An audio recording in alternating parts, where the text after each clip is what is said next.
you're already in trouble. What are some of these signs? Can we spot them early enough so that we can fix what is wrong? We discuss this and more on Men Talk, Saturday 22nd January. Our guest is behavior change and management consultant Dexter Bellotte. So I invite you to join me, Noel, Professor Richards, George, and our guest for Men Talk, Saturday 22nd January, 8 p.m. on FBN TV, Isaac The Promise Facebook page, and Isaac 98.1 FM The Promise. Sponsored in part by the Feet Lady, Anaya Tony.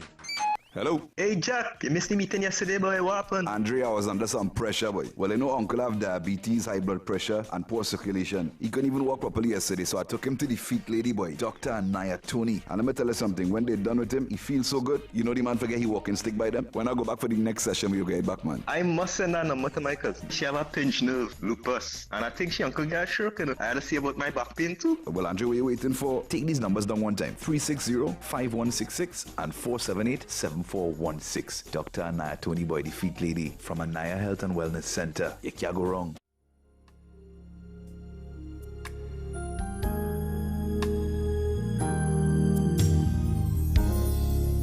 To the men who feel like you're at your wit's end, don't know how you got in this mess, and you're standing there looking, saying, where do I begin? Maybe it's too late, too long, too much, too far. Okay, good evening, Professor. Hope you're hearing me. I'm hearing you loud and clear, the soul. Good evening to you, and good evening to Trinidad and Tobago. Welcome to Men Talk for yet another Saturday evening. We are here every Saturday from 8 to 9:30 p.m. It's a new time. We were previously on a Monday. Previous to that, we were on Saturday at 6:30. We moved to Monday at 6:30, and now we're back on a Saturday at 8 o'clock, 8 to 9:30, an hour and a half of talk, of men talking about men's issues and about women's issues, about all the issues. But it's about men talking about these issues. And that's what this program is about, is to give men an opportunity to talk. We understand the power of talk. This universe came into being by talk, by God speaking. And so we understand the importance and the power of talk. And that's why we have this program every Saturday, so that men can find themselves, so that men can talk, we can empty ourselves, so that we can be filled again. We will talk so that we will share our issues, we'll talk from the heart, and as we talk, healing will come about. As we talk, we will get to know one another, know what we are going through, what our experiences are like. And so we just continue to talk because it's so therapeutic. It's wonderful to talk. Now, it is said, and it has been said over and over, that men don't usually talk. And you really would find that, there's a lot of truth in that. But I want to extend that by saying men don't usually talk. However, if you create the right environment for men to talk, they will. In fact, anything thrives in the right environment. And so men will talk amongst men, the barbershop and the bars and the sports events and that sort of thing. Men would talk. So we have tried to create the right environment for men to talk right here on this station, Isaac 90.1 FM. And so I'm saying that in case you're new to the program, new to the segment, or even new to the station, it's a time for men to talk. And it doesn't matter who you are, what age you are as a man, you're welcome to talk. Now, the program is an interactive program where we have discussion on a particular topic, and then we open up the lines to take calls from you, the listener. Now, because the program is Men Talk, then we only encourage and allow men to talk. So ladies, if you are new to this program, and even some of you who are old, we remind you that it's Men Talk, and we really want to encourage men to talk. So if your husband is nearby, your boyfriend, your son, your father, your uncle, your brother, encourage them to be a part of the program and to contribute to the program by calling in when we open up the lines. Because as I said, it's an interactive program where you get an opportunity to talk as well. When that happens, we're asking you ladies, please, please, please, and may I say pretty please, refrain from calling in because when you talk, the men don't. So if you want to keep that atmosphere of men sharing, then we ask you ladies to refrain from calling. However, because ladies, your input is so valuable, we do give you an opportunity to be part of the program. How do we do that? Well, we have a WhatsApp number that you can send a text message to anytime during the program. And that number is 622 1981. Let Oh, me let me help you, I bro. tell you, I Let don't me- know. I'm getting a I the, have which, another the WhatsApp number again thing is at the moment. 2751981. I nearly forgot it myself. 275, yes, 275. You know, it's interesting because when I'm in studio, I just look up and it's right in front of me. But you know, when you get into be my age and you have so many numbers to remember, including yours are the solar and many other numbers, you know, you get confused at times. So 275, thank you. 1981. Yeah. 1981, 275 1981. That's what the ladies do. Men, we will give you your numbers in a short while when we open up the lines. I want now Huey Coffee is not here again tonight. I have not seen George as yet either, but our guest tonight is here, ready and raring to go. He's no stranger. He has been with us several times before. You also hear him sometimes on a Sunday afternoon, um, sometimes with his wife, sometimes with Pastor. You see, it's gone again. Um, that's my good friend, so don't tell me. I have to remember his name, Mark Myers, Pastor Mark Myers, yes. And of course, it's Destiny Shalom Outreach Ministries. They're from, headed by Apostle Shirley London. And Apostle London, if you're listening, good evening to you. Thank you so much for all that you're doing for the body of Christ. So he is here with us this evening. I'm talking to another other than Mr. Dexter Bellotte, who is I in the promo, I remember I don't remember what I said in the promo, but I think he prefers to be called a counseling psychologist. Is that it? So let's bring him in one time. Our guest this evening, Dexter Bellotte. Good evening to you, sir. Good evening, Professor, and good evening to all the listeners this evening.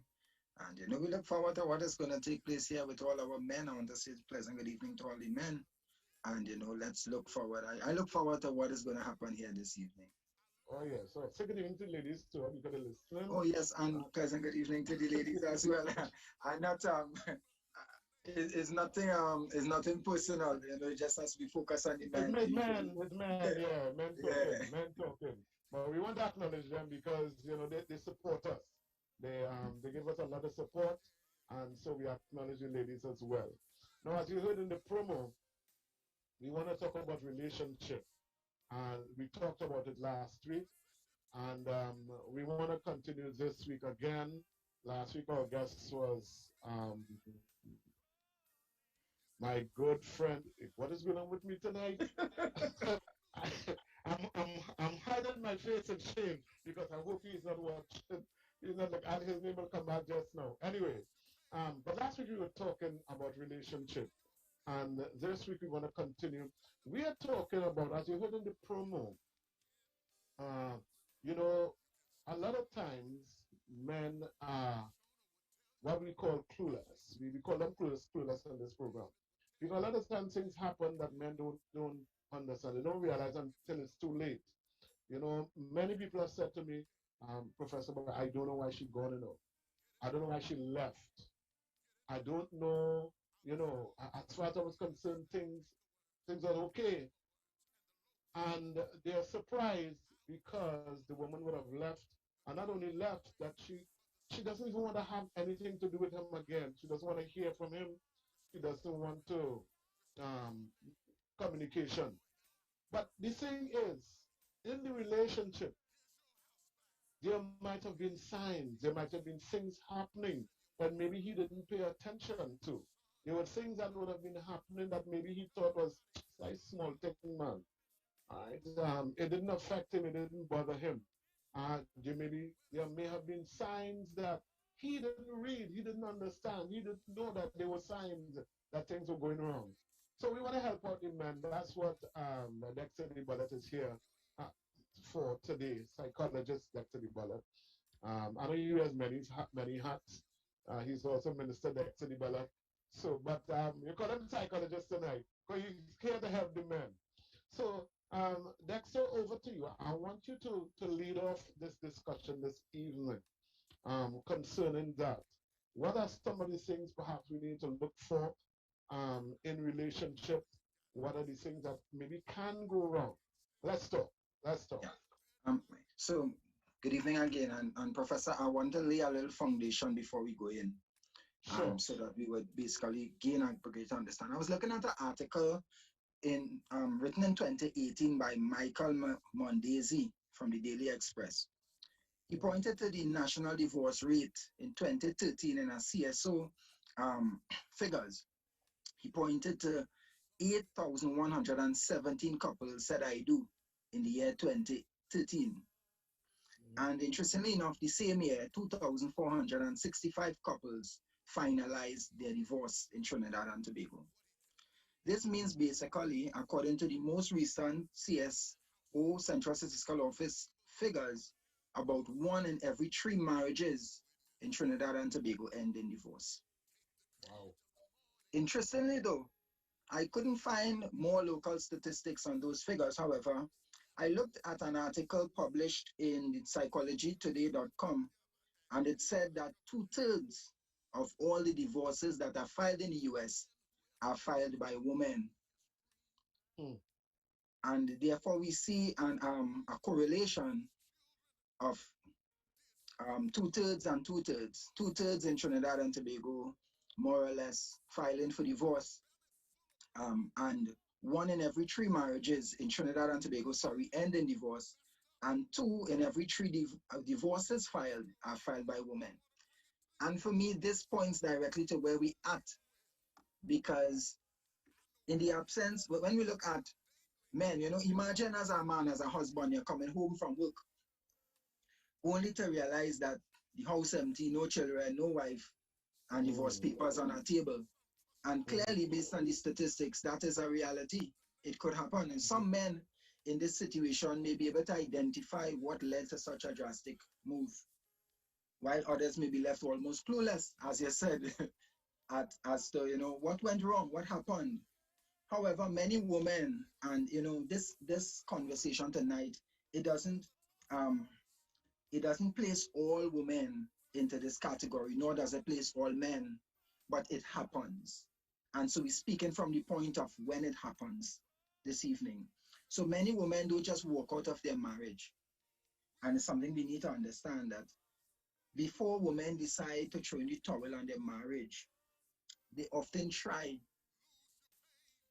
Some often try almost everything humanly possible to turn the marriage around.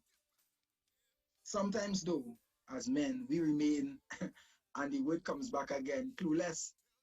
The fact is that as husbands, and Professor, feel free to jump in and cut more off if you have something brewing in your mind or burning. But the fact is that as husbands, you could be on the brink of a divorce and you may not even know it. You could be on the brink of a divorce and you don't have a clue that you actually on the brink of a divorce. So in many cases, women appear to be more emotionally invested in the marriage than the man.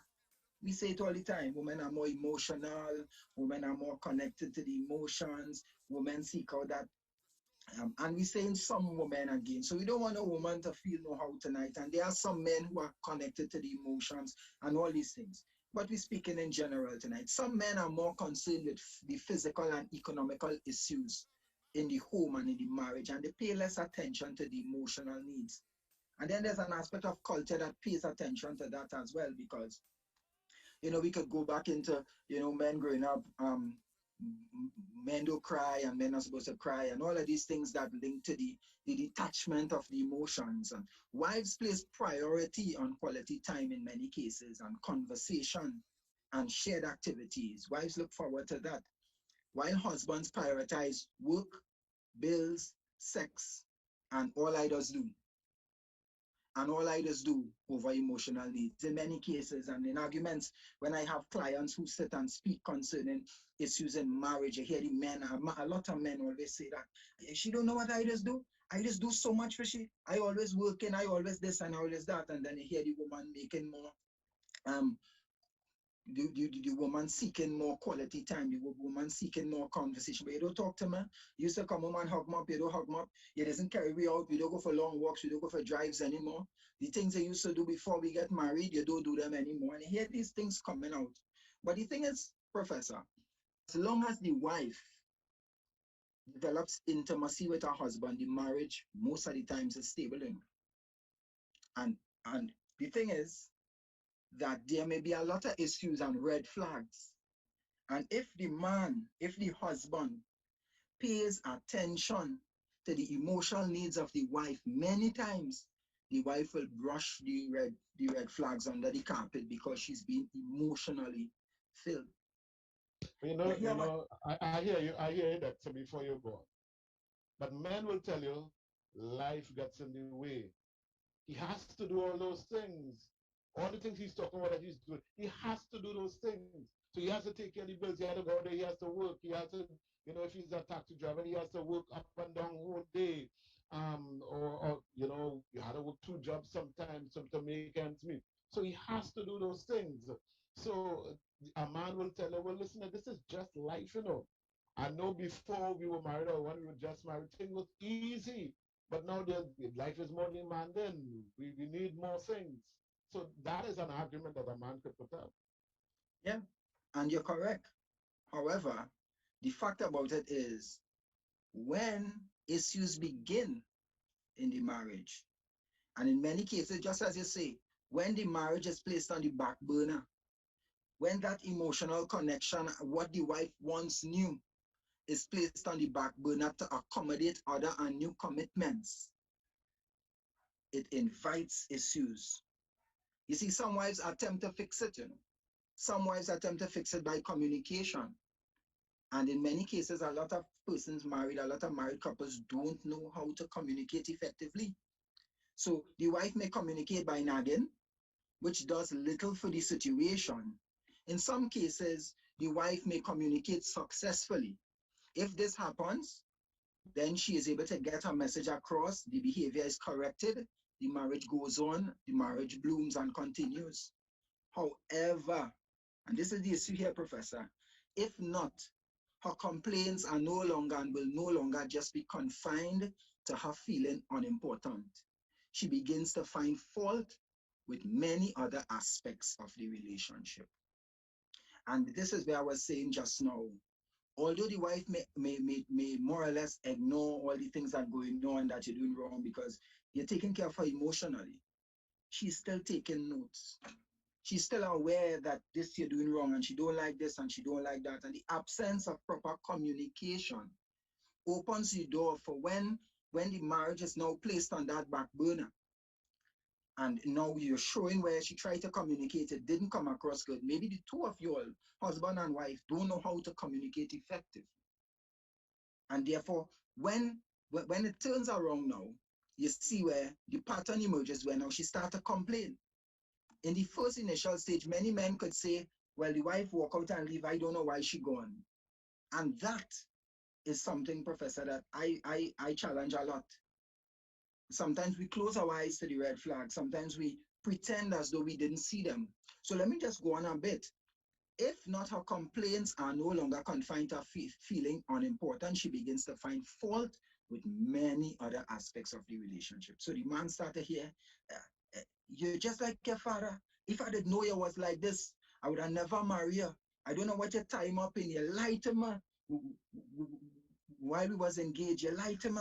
I didn't expect this. You're just like a child. You're behaving like a child. You wouldn't pick up after yourself. You wouldn't, and they go on and they go on and they go on. These complaints, Professor, they prompt the husband to want. It doesn't prompt the husband to want to spend more time. It doesn't prompt the husband to want to even fix the marriage sometimes. Sometimes it prompts the husband to come home from work. And as he reach home and walk through the door and she start, he jump back in his car and go. He jump back in his car and leave. He goes into his man cave and he stays there. He hasn't come out in years. It have men living in silence in their house, married for years. And you're living in silence. You come home, you don't talk. You use the children as the communicating tool. Tell your mother so and so, and the mother do the same thing, tell your father so and so. And the thing is, she quietly, the wife quietly strategizes an exit. Many times the wife tells herself, I would leave when the youngest child get big. I will leave when the youngest child start to go university. I will leave. I will go and look for somebody outside the marriage who I feel could love me and take care of me. And then I would leave. I would leave the marriage when I believe that the children good and they're secure. As soon as I could financially take care of myself. So they go, they get a job, they go back to school, and all this time they're planning, they're thinking about, okay, I'll rent an apartment. They start to buy things to furnish the apartment. And in some cases, they furnish the apartment and they furnish everything and things like that. And as soon as the time comes, you know, because they're going through an exit strategy here, Professor, and we're talking about real situations that happen here. Exiting the marriage can take years of careful planning. So it don't just happen. But many wives choose to act as though nothing is wrong in the marriage. Nothing wrong. They go about their daily activities as though nothing is wrong in the marriage until the time to make good their escape. And so exit. Hence the cluelessness, Dexter. Yes. Because, Yes. and I mean, what you're talking there is so important. You are saying that a woman may plan an exit, or she might have an exit strategy that will take years. I mean, that takes a lot of, not just planning, but it takes a lot of, I know for men, you talk about testicular fortitude. I don't know what it is for the woman, but it takes a lot of strength, a lot of determination, a lot of focus, a whole lot of stuff to be planning something like this for over a period of time. And in that period of time, I don't know if, well, I don't know if they would still be giving the man clues or trying to tell him, or they just decide, you see me, I fed up, and from the time they start to plan, they give up trying to win over the husband. I don't know which it is, right? Yeah. But it's amazing to think that a woman could have this in her mind for such a long period of time. Yeah. But it's not far-fetched as well, because we see where in many cases, as soon as the children leave, as soon as the children get big and they move out from the home, the emptiness syndrome, many marriages fail and fall apart. Because what was holding us together is not us. But I don't want to get ahead of myself. And you see, exiting, as we were saying, exiting the marriage can take years to effect instead of fixing the marriage. And in many cases, this is what happens. One spouse or the other, in this case tonight, we're speaking about the woman, choose and make the decision to walk away from the marriage without fixing it, without addressing the issues and saying, you see me, I don't want to address this. I want to fix nothing. I want out. I just want out. I fed up. I just want out. But the primary focus becomes gathering resources and getting all that is required to get out. And you know what happens, Professor? The absence of nagging and grievances, because she's not arguing. In many cases, many of the women who make up their mind to leave, they stop nagging. They stop the grievance and the quarreling about all the red flags and the issues they have. So the absence of nagging and grievances creates the illusion that all is well in the marriage, until the time has come for her to get out. And you come home, you push the door, and no children, the place empty, and the divorce papers on a table. Professor, You know what you're saying there, Professor? Dexter? You know what you're saying? You are saying, and you're telling men that when your wife stops nagging and carrying on, you know, however she has been carrying on, when things are good, then you should worry. That's the impression I'm getting. When things are good, because in your mind, well, things good now. She used to nag before, but you know, she got over that, and she, you know, things cool with us, things nice. So I mean, that's a frightening thought. That's a frightening thing, Dexter. Professor Adesola here. It means someone Adesola here. Sorry, Adesola here. Yeah, Adesola. Yeah, jump in on this, fella. Go ahead. Yeah, I'm listening to the conversation very intently, and I'm thinking to myself as well. Could it also be? No, I shouldn't say could it also be, but really and truly, I think even though we're talking about the cluelessness of some that this would have happened to them, but really and truly, if they I think if they're honest with themselves, would they not really know that that intimate connection has been gone many years now? If they're really honest with themselves, because even while she stops nagging, I believe you will realize that she has clocked out. If you really be honest with yourself. But maybe he's just looking for peace. Maybe he's just glad now that there's no more nagging. There's no more, calling him names or saying things or telling what he's not doing. Maybe the peace that he's experiencing now is what creates the illusion. So you figure, well, hey, things are right now. Professor, we have I a call think on the so. line. I don't know if you're ready to take calls. Well, yeah, I'm just a call on the line. I don't mind. Let's go. Hello, good evening. We lost that one. Go ahead, Professor. All right, yeah. Dexter, you go ahead. Oh, in fact, before you go ahead, Dexter, then let's just let folks know that they're listening to Men Talk on Isaac 98.1 FM, The Promise. You can also find us on Facebook. That's Isaac The Promise. That's our Facebook page. And on FBN TV, that's our YouTube channel. So you can actually see us and not just hear us, but see us as well. We want to say thank you to our sponsor, Anaya Tony, the Feet Lady. She's our sponsor for today. So we want to continue. Dexter. Yes, Professor. And there is no set order for red flags to occur. But by the time it reaches to the point where the woman has given up on the marriage, I think it becomes more difficult to bring the person back, to bring the marriage back. And I believe all marriages could be saved. But it's best to prevent it from getting there than to work at getting it back from where it is. And therefore, it means that we cannot, in marriage, ignore the red flags that occur. We must pay attention to the red flags as they happen. I like to say, Professor, well, if you buy a new car, brand new car, out the showroom, and the engine check light is on, you're not going to ignore that light. You will not ignore that engine check light. You're going back in the company, you're going and find a mechanic somewhere, and they're going and find out why that light is on. And there are many marriages tonight with the engine check light on. That warning light telling you, hey, check. Something is wrong in the marriage. Check it. And do not ignore it. And that's what we're saying. And firstly, we know that there's an order set for marriage. We know that marriage is a covenant between man, woman, and God. We know that. And many persons pay attention to the wedding day rather than the preparation required to live a lifetime together.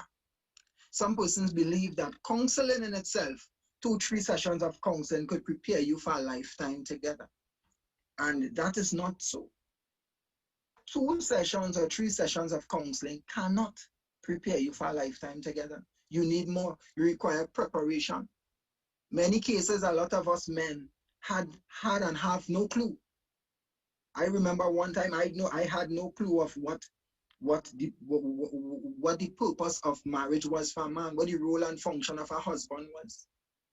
And a lot of men, we miss the whole bus when it comes to what is required of us as husbands and what is required of us in relation to loving our wife. What's required of us as the priest of our home. What's required of us in the aspect of understanding the word and teaching our children the word and our wife the word and washing our day. And all these things we could go into. But we get married in the church, a covenant between man, woman, and God. And then after the marriage, in many cases, we simulate God in the marriage. We don't take it as serious as it is. And then we take secular advice to address a biblical principle and a biblical covenant. And therefore, these red flags come our way, and we try to address it from the point of the secular world. Let's look at communication. When we look at all these red flags, right? Red flags would have been present before the wife's final decision to end the marriage. And in many cases, persons brush it off. Communication. One of the biggest issues in marriage is communication. And in many cases, when communication starts to break down, silence enters the home. It's two things, two extremes. Extreme silence or extreme arguments. It's either you're silent, he come home, he don't say nothing. If the children there, he might say, hey, good evening, walk inside, he go in the bedroom, he stay there, or come in the door, and as soon as he come through the door, it's fine. And unfortunately, that is what happens for years. In many cases. And in this case, where the wife goes silent, where the wife says, you know what, I want to leave, I will just play the game. I will play the submissive wife until the time comes for me to exit. So she cook your food, she run your bath, she cook your food, she iron your clothes, but you would know as the man if things not right. Why? Because there's a temperature in the marriage. And if you're paying attention to the temperature, you would know if intimacy, where's the intimacy? Some of these relationships, there's no sexual contact in the marriage when this decision is made. So I'm going to call out some of the red flags: communication, secrets. Dexter, before you go on, before you said something there a little earlier on, and I just want to come back to it before you move forward. You use the analogy or the example of purchasing a car and the check light come on, check engine, all right? And you say that you wouldn't ignore that. But there are some people who the light is on, the car not new, and the car is there a little while, light is on, and maybe you didn't have the money at the time to check it. You continue driving and you realize, hey, nothing happened, boy. Even though the light on, the car still running, the car still going. So as far as you're concerned, that me not worry about that light, man. And it's the same way in marriage. The wife might have threatened to leave or whatever it is, but she's still there and things still happening. So as far as you're concerned, that is old talk. As far as you're concerned, that is small thing, man, whatever it is, whatever the issue. Even though you know it's an issue, because the check light is on, but it hasn't stopped the car from running. And I think that's the issue with a lot of men. They realize, hey, not knowing that that might be what you talked about, that period that when woman has an exit strategy where she's planning to leave and that sort of thing. But in your mind as a man, hey, listen, she leaving, you know. In fact, leaving is the last thing on your mind because she's still cooking my food, she's still doing that. I know something wrong. I know we not get along the way we're supposed to get. I know the intimacy is not there, but she's still here, and that's the important thing. So I think that is one of the issues, Dexter, in that check light thing. If it ain't happen at the time we feel it would happen, then as far as we're concerned, this ain't happening. She ain't going nowhere. We good. Correct. And you know, it points to the same word that keeps coming up tonight, clueless. Because you sit in the car, you know the engine check light on. It signifies that something is wrong, but it isn't affecting the marriage as yet. But it festering. And you know, Professor, the thing about it is, if like me, if you ever had a car like that, when the car decides to shut down, is usually at a place where we would have preferred it not to happen.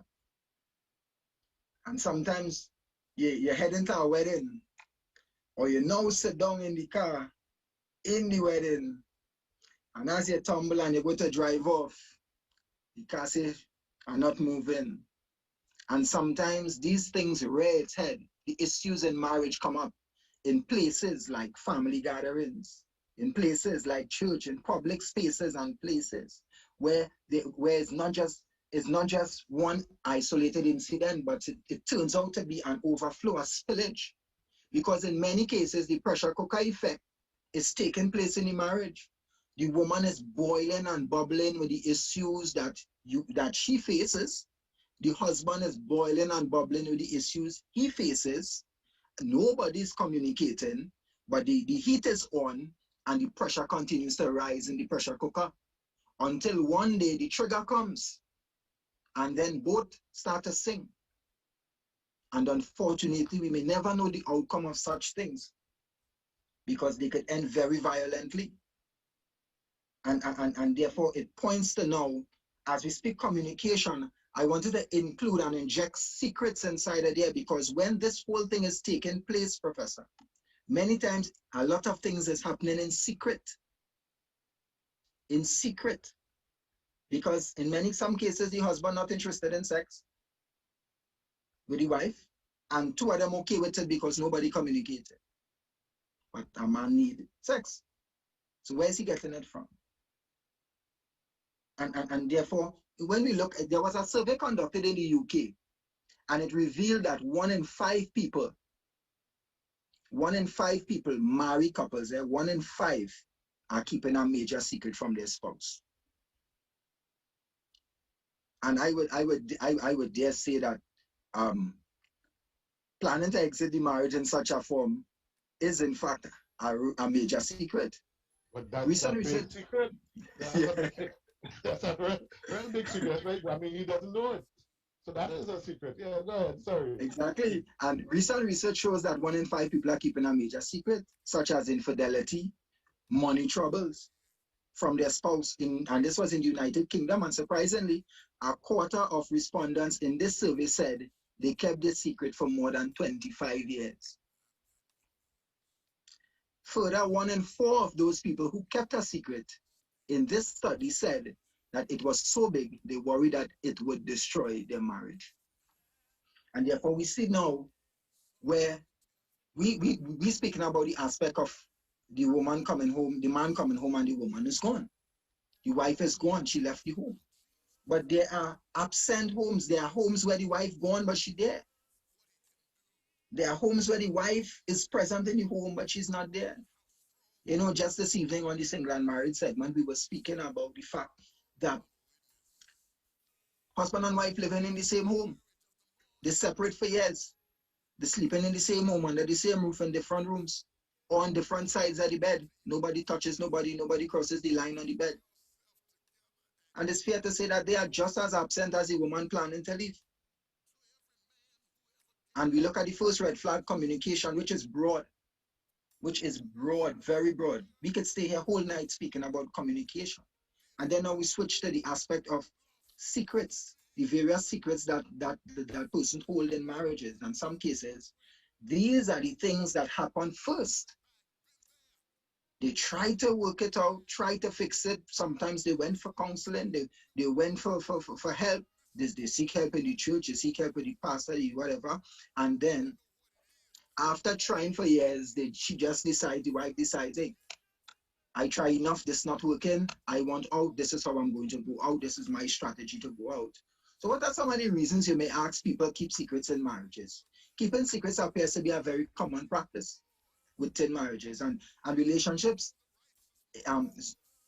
When we look at the relationships, you know, it's largely linked to marital problems. Infidelity is a big secret. Financial issues, big secret. Sexual problems, sexual issues, sexual preferences is also a big secret. Mental health in relation to self or the partner. Sometimes even before the marriage, the husband or the wife knew that they had a mental health issue, a mental health disorder, and they never said it. And after you get married and you realize you have to deal with bipolar disorder, you have to deal with other issues, sometimes even deep-seated mental health issues like schizophrenia and all these other things are hidden. And therefore, it's a good time to plug in the fact that as a single person, if you're a single male right now, if you're planning to get married right now, this is the time for you to mash your brakes. Mash your brakes, hold up, and take your time. Look for somebody who could prepare you properly for marriage. Don't just run into them. Because in many cases, Professor, we end up in situations where the wife walks out because we rush into the marriage. We didn't take the time to be properly prepared. Nobody taught us. In some cases, it happened innocently. We thought that this is how it was supposed to be based on what society taught us. You know, issues related to past and present errors in judgment and mistakes. And we're talking about relationships. Sometimes you have outside children. You have children on the outside. Big secret.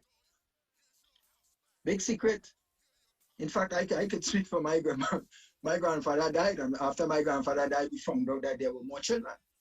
I had more uncles. and Yeah, therefore you usually find out those things at funerals, at you know, funerals, yeah, yeah, I hear you. you know, addiction issues, viewing But, pornography. but just before, sorry to interrupt you, Dexter.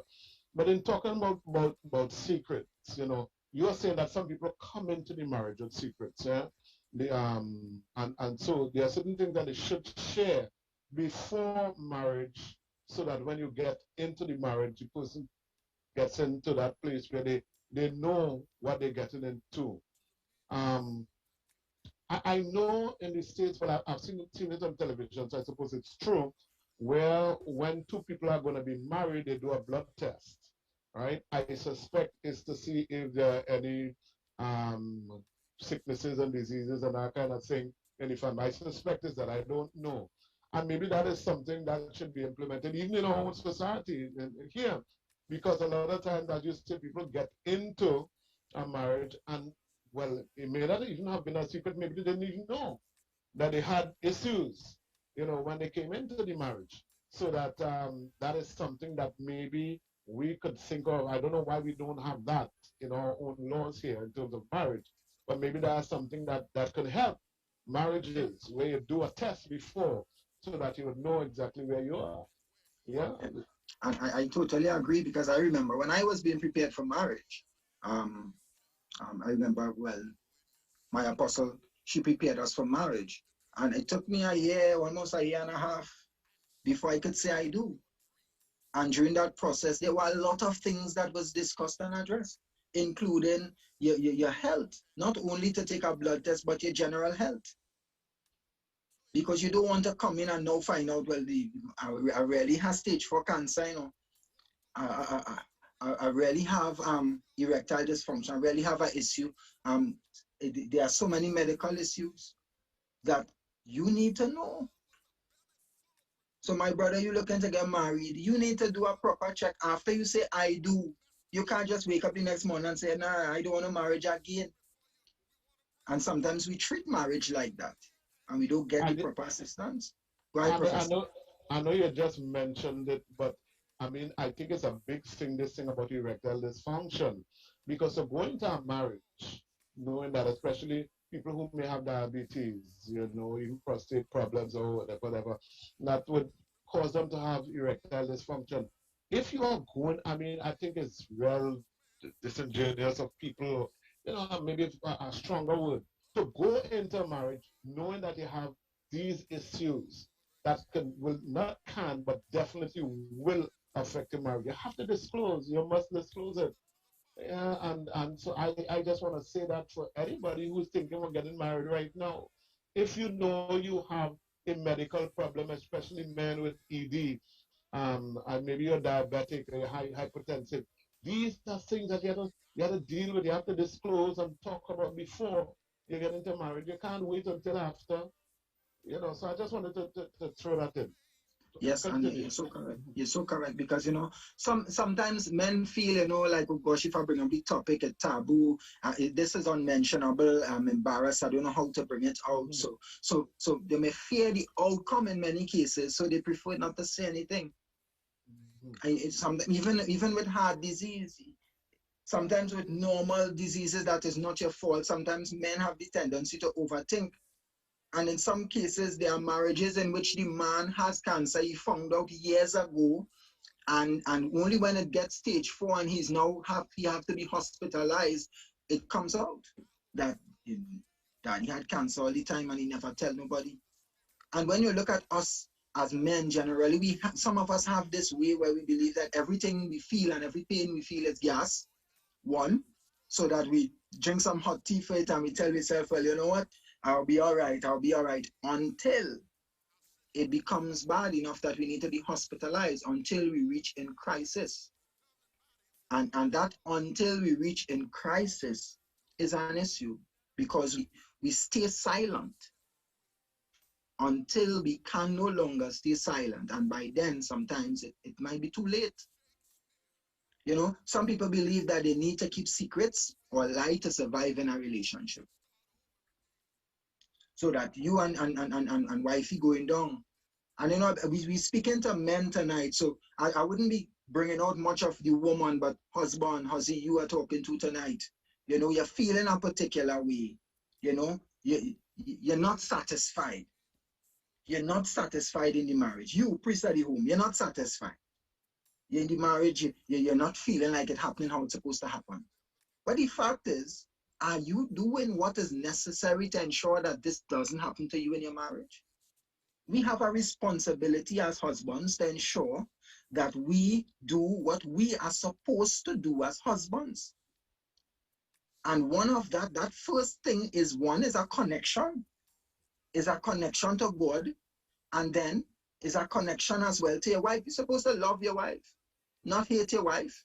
Because Professor, and I have to go there because at the end of the day, we're supposed to be building a legacy in. And in many cases, our children, in these cases, are not learning that marriage is a good thing. And society is not helping them by telling them these things either. Society is not necessarily pro-marriage. We see today where in many cases, persons are coming up with different analogies for the covenant of marriage and different definitions and altercations and alterations of it. And therefore, we need to have it where we could be the example of what a good kingdom marriage is. I just saying, you know, how can we keep secret? And this is it. Keeping secrets destroys our marriage. And I wanted to stick on this red flag because, again, it speaks to communication. Right? Keeping secrets is a form of deceitfulness. The more time that passes, the harder it is to tell the truth. And you know something wrong in the marriage. You know that. You know something wrong. And then to regain, especially for those who have been betrayed by a partner, a former partner. And I wanted to throw that in there. Or a spouse. Some marriages is not the first marriage. It's not the first time they got married. And so you're toting feelings and baggage from a past marriage and a past relationship. And that driving what takes place in your marriage now. Because many cases you haven't healed from your past. And some women walk away from marriages because it resembles the first one they had as well. And so therefore it speaks volumes, and it speaks to the importance of one being properly prepared. Again, we come back there to be properly prepared. Relationships are damaged by lies and couples grow apart. And it's hard to feel emotionally connected to someone when you catch them in a lie or find out that they've kept a secret from you. And I want to pin this in right here now too, Professor. Sometimes we take counsel from the wrong people. Sometimes your unmarried best friend giving you advice about marriage. And whereas that may be good. Maybe she's a pastor, apostle, maybe it's a religious leader, maybe somebody so trained. But in many cases, that is not the case. In many cases, you're seeking advice from persons who cannot give you the godly counsel you need, who cannot give you the professional counseling you need and require for your relationship. And they tell you what culture says. Lead the man, girl, leafy, girl, here what to do. My granny, when she was small, this happened to she, and she say, watch, pack up everything, rent a place for you and the children, stock it up, buy your furniture and everything under low, and as soon as you feel safe and everything and you're ready, get your body, girl, leader, man, we fighting up about. And sometimes this is the advice we choose to take outside of godly counsel, outside of professional counseling. And we leave one marriage and we go into our next marriage and end up in the same issue because we never healed from the first one in the first place. Yeah, I want to say something here, and I know it may not sound good to some people, but I think I have the authority to say it, and let me say it and you'll understand what I mean. I want to say to pastors, to leaders, I know Dexter was talking about giving godly counsel and godly advice, but not all of us. I'm saying us because I'm a pastor myself. Not all of us are equipped or trained or called by God to give marriage counseling. Not all of us. Doesn't mean because you're the pastor, you're the leader of an assembly. It means that you're the one to give um, advice. You may not be the best person. There are other people, there are other ministers in your congregation who may be blessed with that gift, that talent, that ability, that skill to give the kind of advice and counsel that couples need. And I would want to say, if you know you're a leader, and as I said, I have the authority to say because I'm a pastor myself. If you know that you are not the best person to do that, please pass it on to somebody. You know, have a team of counselors in the church who are trained. People like, I mean, look at Minister Dexter, but he's a minister in the church and he can give counsel. If I was a pastor and he, he's one of the ministers, and I would say, go to Minister Dexter the Bellotte. I'll organize for them to come to him. Right? So there are sometimes that we overstep where we're supposed to be. And we are the ones that sometimes end up causing issues in relationship and marriages because we give wrong advice. You might be a great leader, a great apostle, a great teacher, a great shepherd. But in terms of having the wisdom to give godly counsel when it relates to marriage, you may not be skilled in that area or trained in that area, and there may be other people. So I'm just saying, if you're listening tonight and you're one of those, please don't be offended, but I feel that it's important for me to say that. Yeah. Dexter. So I agree with you, Professor. And it's simple. Get the training. Get the training necessary. There's training available.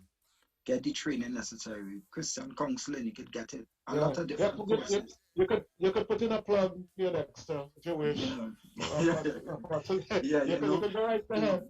Yes. It's actually a very good thing. I benefited from Christian counseling. I benefited from both the classes, Christian counseling and also the trainer program, so that I could actually teach. But the fact is, sometimes, Professor. Dexter, I asked you to put in the plug, but you didn't really put in the plug, eh? Okay, right? okay. All right. I don't know that Apostle London is one of those. I was trained. I mean there are other levels that I need to go to, but I was trained by her in terms of Christian counseling. I was part of her, class, and so she's one of those that trains counselors, that trains people, trains pastors, and apostles and whoever. So that's the plug I wanted you to put in. Don't feel how it's saying it. No, it's fine. Thanks. And I wanted to switch a bit again, Professor, because I just want to pull out some of the most applicable ones. I mean, all applicable, but sometimes the other issue is with in-laws. The other red flag is with in-laws. Oh yeah. Because in many cases, the wife spoke to somebody. Many times the woman don't just get up and decide, well, I leave in and say nothing. Women are very conversational. They speak. And therefore the person that they would speak to is most of the time the person who they trust. And sometimes that person is the mother-in-law or the in-laws. But I wanna pick at the mother-in-law here for a bit, and speaking in-laws and in some cases mother-in-laws, because some mother-in-laws really give married couples a hard time and husbands a hard time as well. And I could just see I could just see lights going off, in a lot of persons and in a lot of homes right now, where the husband may be silent and nodding quietly at this. But I believe as in-laws as well, mother-in-laws, father-in-laws, we need to be careful how much invested we get into our children's marriages, because it could become very toxic. Sometimes you may have a mother-in-law and you ask yourself, what I do my mother-in-law? What I do my mother-in-law that she don't like me? What I do my in-laws that they don't like me? You know? And sometimes it's the flip side. Sometimes the husband is a mommy boy. And when the wife come in the picture, she feel like the mother feel like she lose his son. Sometimes the mother is divorced and the son is all she had all the years. And the mother sees the wife coming in as the person who taken this from me. And so problems start in the marriage because the mother-in-law not letting up. So what will happen? In many cases, when you see issues start happening in the marriage, when you're supposed to either seek help from a third party, persons run back. Persons run to mommy and run to daddy. And then the advice that is given is one that said, well, girl, I tell you not to get married to that man already. I did tell you not to get married to he leave that man. You don't know what to do? I will tell you what to do.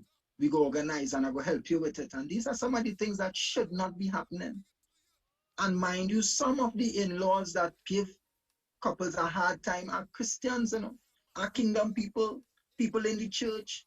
And you giving your in-laws a hard time, you giving your son-in-law and your daughter-in-law a hard time, and then going and raise your hand and praise God. Come on, people, we could do better than that, you know. And we need to make it clear. One may ask, you know, how should communication be in a relationship as the in-laws? Isn't the Bible talk about it? We can talk about it from the biblical standpoint, and a lot of persons know it by heart. You know, leave and cleave principle. Everybody know it, we know it. But at the end of the day, we must pay attention to the fact that there is husband and wife and God. And in many cases, when you're supposed to be going to God, when you're supposed to be going to a third party, you turn to a mother-in-law who you know don't like your husband. You turn to a mother-in-law for advice who you know don't like your wife. On your way home from work, you're stopping by your mother to eat. And by the time you reach home by your wife, your belly full. And you reach home, girl, I stop by mommy to eat. My belly full already. Come on. These simple things are red flags in the marriage that fester and add up. And then you hear wives telling husbands, you go and marry to your mother, you marry to your mother. Your mother is a wife, you don't care about me. And these are things as men we must try to avoid. And that's all I'm saying, Professor, that there are things that we should try to avoid within marriages. Indeed, indeed. Folks, if you've just joined us, you're listening to Men Talk on Isaac 90.1 FM, The Promise. We are also on FBN TV. That's our YouTube channel. And we are on Isaac, The Promise. That's our Facebook page. So you can view as well as listen. You have the option. And it is sponsored in part tonight by Anaya Tony, the feet lady, the reflexology lady. We say thank you so much, Anaya Tony, for sponsorship of the program. As you know, it's an interactive program, so we're getting ready to open up the lines. I know Dexter is not finished yet, you know, sharing all that he shared. He has to share, but we want to open up the lines now and take some calls based on what you've been hearing. Maybe you're itching to say something or to ask a question. We want to give you the opportunity. The numbers to call are 480-4121, 480-4121, and 463-7208, 463-7208. I trust that I have those numbers. I didn't commit them to memory. I have them written down. 480-4121 and 463-7208. And of course, ladies, you can send your WhatsApp messages, text message, not a voicemail, to 275-1981. 275-1981. So Adesola will tell us if there's any call. Stop us at any time, Adesola, if there's a call, and we will take it. So folks, the lines are open. You can call as we continue discussing this all important topic of red flags in a relationship. What are some of the red flags that we need to pay attention to that tells us, our relationship is getting toxic and we need to do something about it? Yes?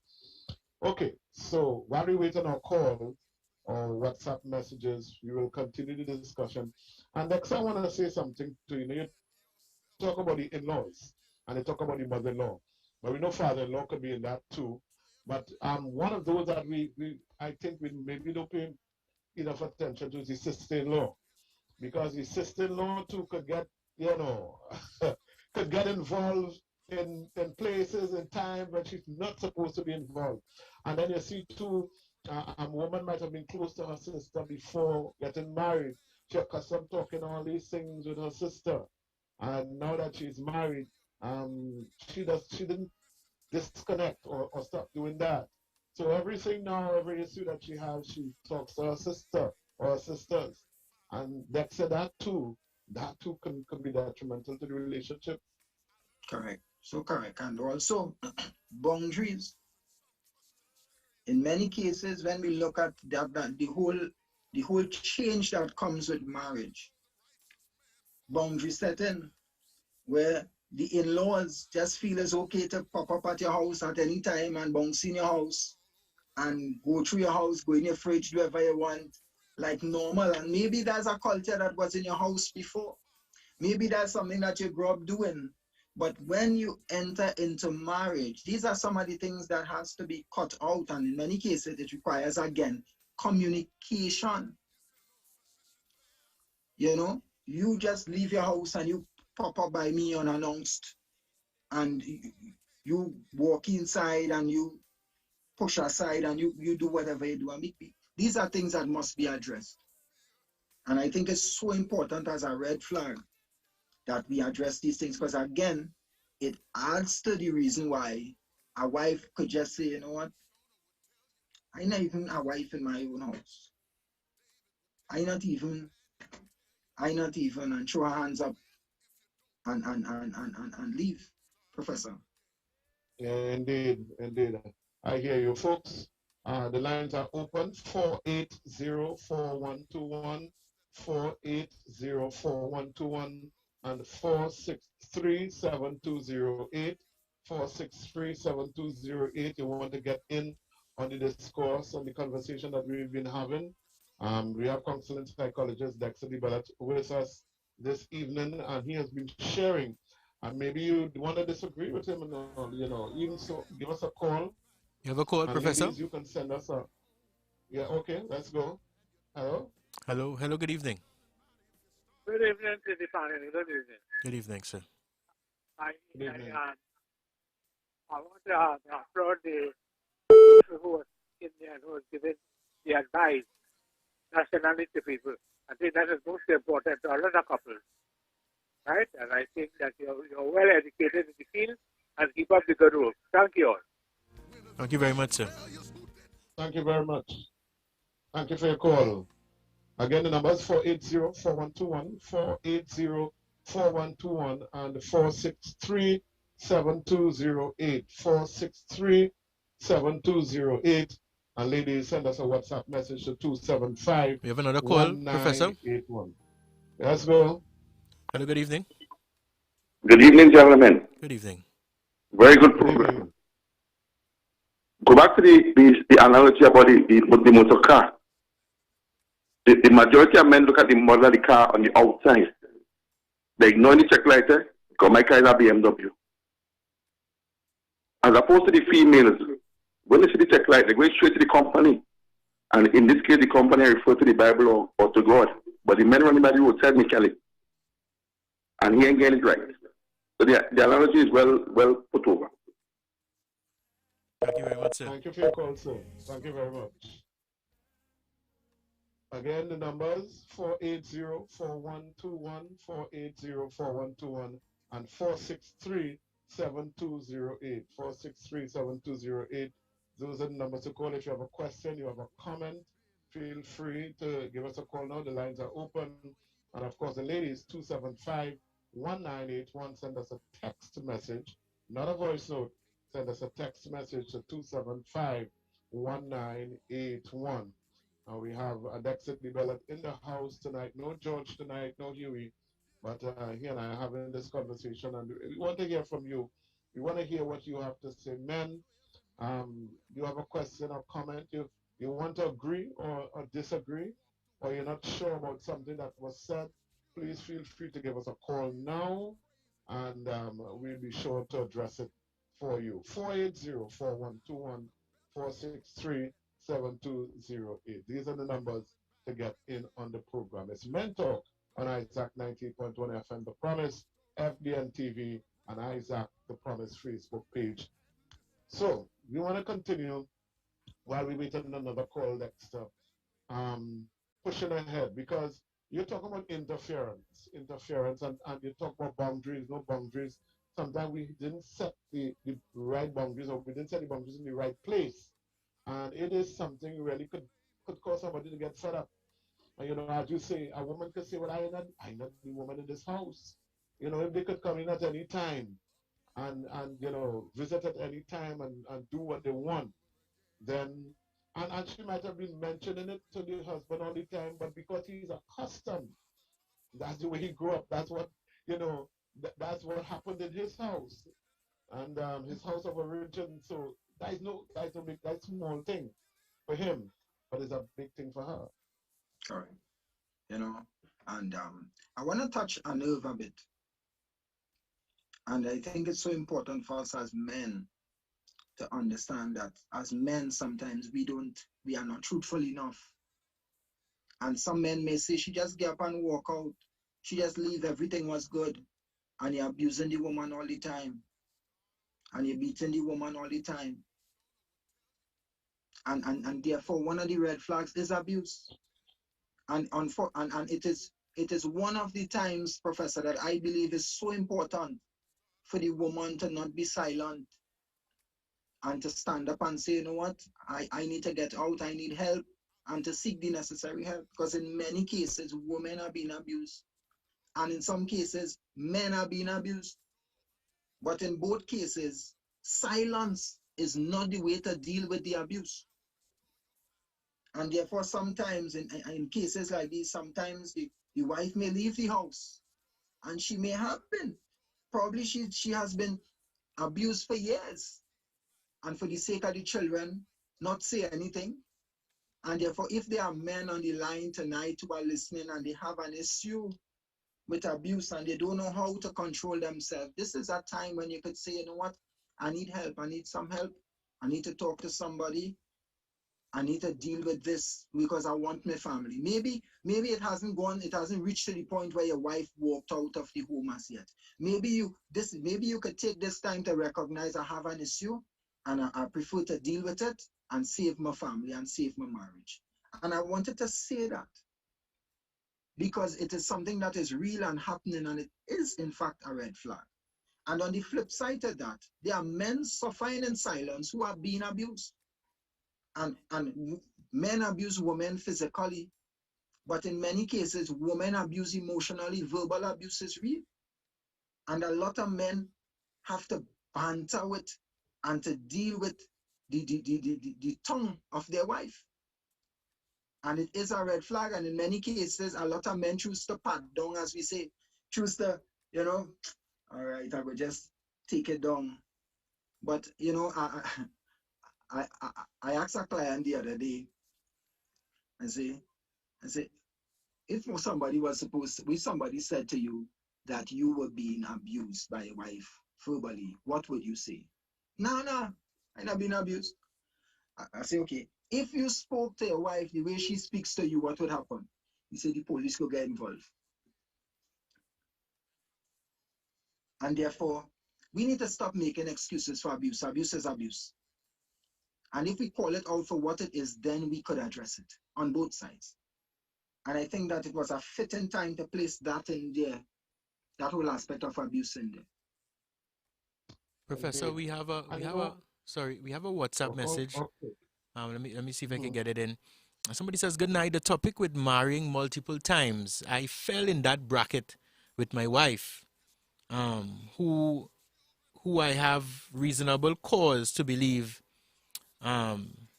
did this as a result of our marriage ended. And then they added in a little piece. I guess they made a little mistake. They added in a piece bringing luggage from her previous marriage into the situation, and I guess he feels that that's one of the cause that why his marriage ended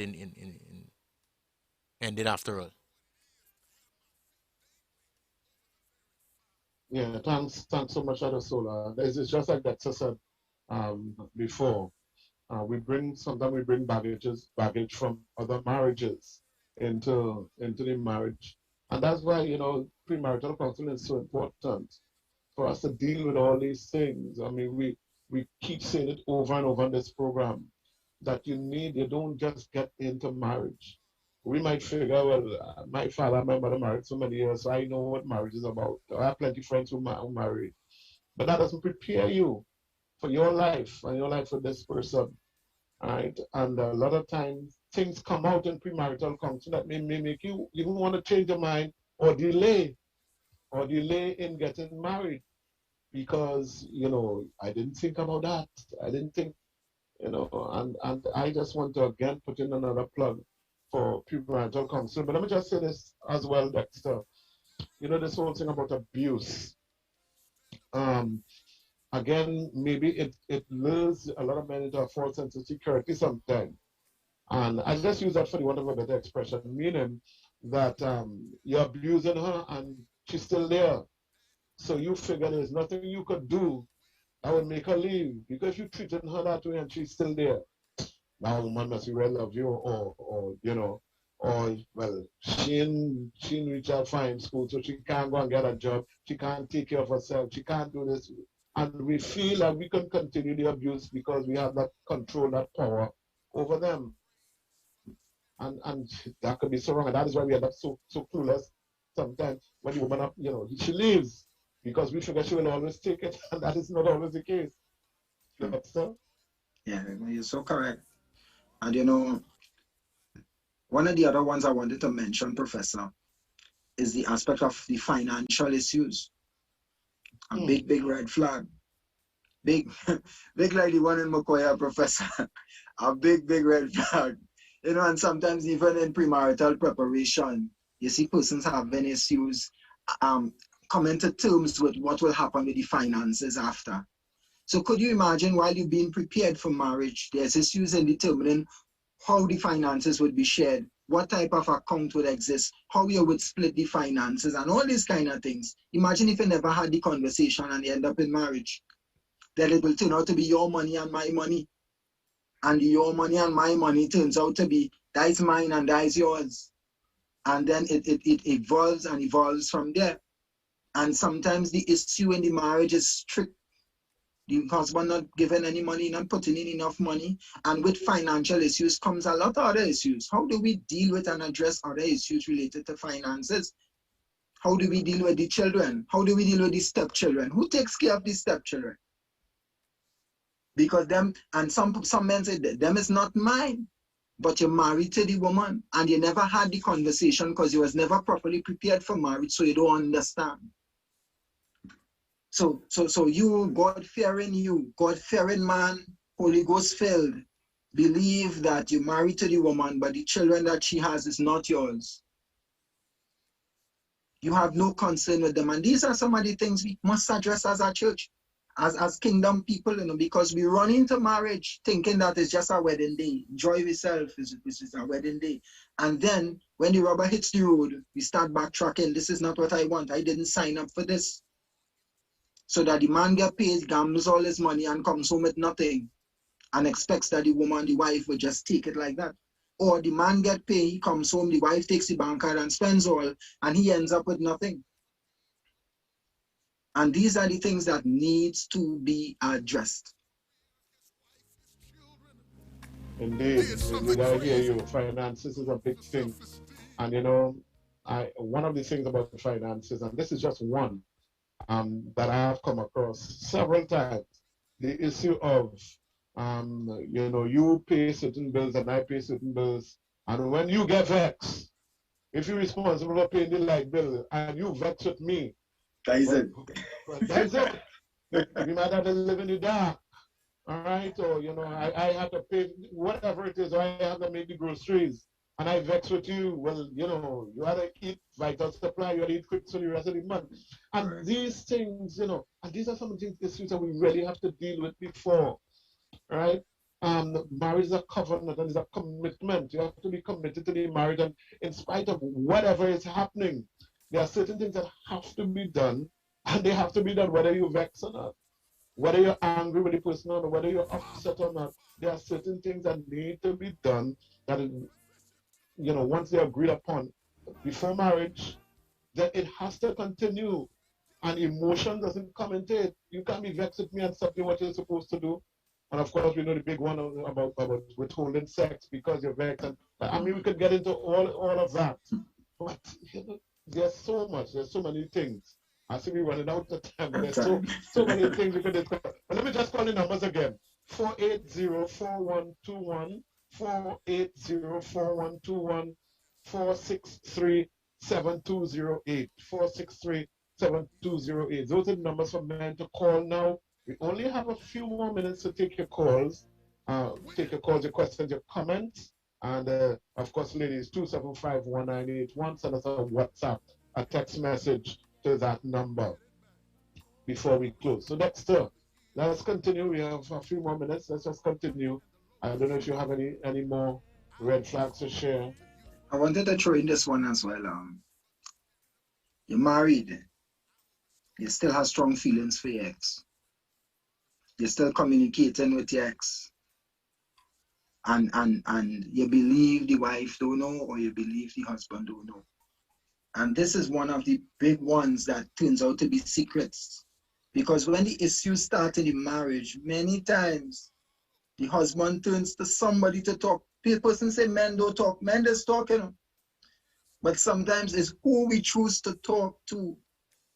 And therefore, you might remember that you have an ex who used to be always willing to listen to you.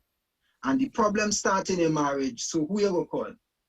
You start to dial the number, you start to speak to her, and one thing lead to the next, to the next, to the next.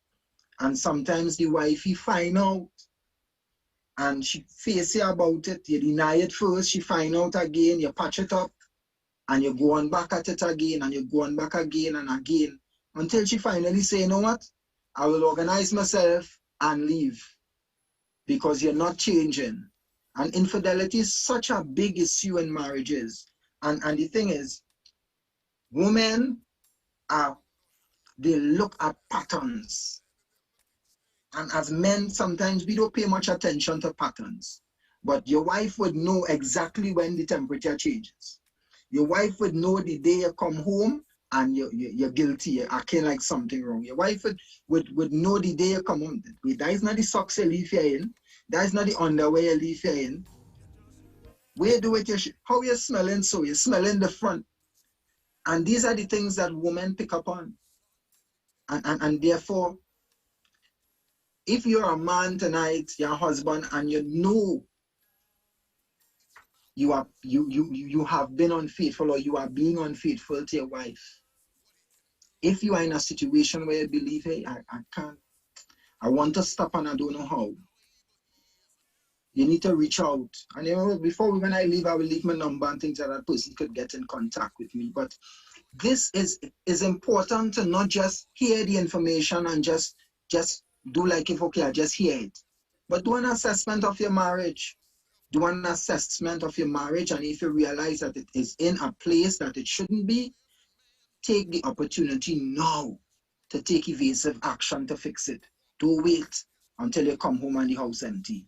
Don't wait until you're sleeping on two different sides of the bed and you're not talking to your wife and your wife not talking to you.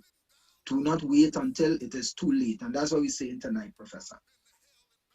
Yes, indeed. I know we almost out of time, but just one thing. We talk about infidelity being a secret and that sort of thing, or with the ex. But what about Dexter when the wife knows or the husband knows and you're telling them, well, that is just a friend. And we get that a lot. That is just a friend. She's only a friend. He's only a friend. that kind of thing. And we also, we know we have feelings to the person. We know that there's something there. But to admit it might put us in a different place with our spouse. So, as far as we go, that is just a friend. And most of the time, a lot of the time, the just a friend is the one who ends up, in the middle of the relationship. So let us, again, as I said, let's not fool ourselves. We have to be real. And we have to, face reality. And we have to, as I said, do an assessment of ourselves, where we are at, an assessment of our marriage. Where are we now? What's the temperature of our marriage now? So we are almost out of time. We only have a few more minutes. So I want to give you the opportunity to close off here. I know there might be more you would have wanted to share, and we could always talk about that, going forward. But for tonight, I want you to just talk to the men a little bit before we close it off. I want to thank you so much, Professor, for this opportunity. And I want persons to know tonight that, and I'm not just speaking because I'm a clinician, okay, yes, I'm a content psychologist or whatever the case is, but I have been through as well. I have had experiences on both sides, negative and positive. I know what it's like to keep secrets, and I know what it's like to be told lies. And therefore, what I'm saying is, this is a time when it cannot be business as usual in marriages. Marriages are under attack, and therefore, as a man, as the priest of the home, take the responsibility to do the assessment. Take the responsibility to reach out. Give me a call, 369-7801. 369-7801. Give me a call. Let us work it out together. Let us work it out. Take the opportunity. Even if you don't want to speak to me, find a Christian counselor, find a religious leader, somebody who could guide you in the right direction, and get the help necessary to fix the issues. Don't wait again. Don't wait until it is too late. Don't wait until you come home and you are alone at home with divorce papers on a table waiting for you. Feel like you're at your wit's end.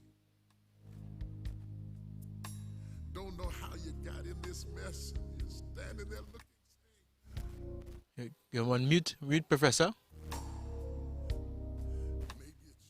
Thank you very much.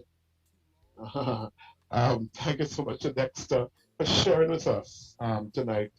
Taking the time out to share with us. There's so much more I know you would have wanted to share with us, but I think we have said enough. We have said a lot tonight. Enough food for thought.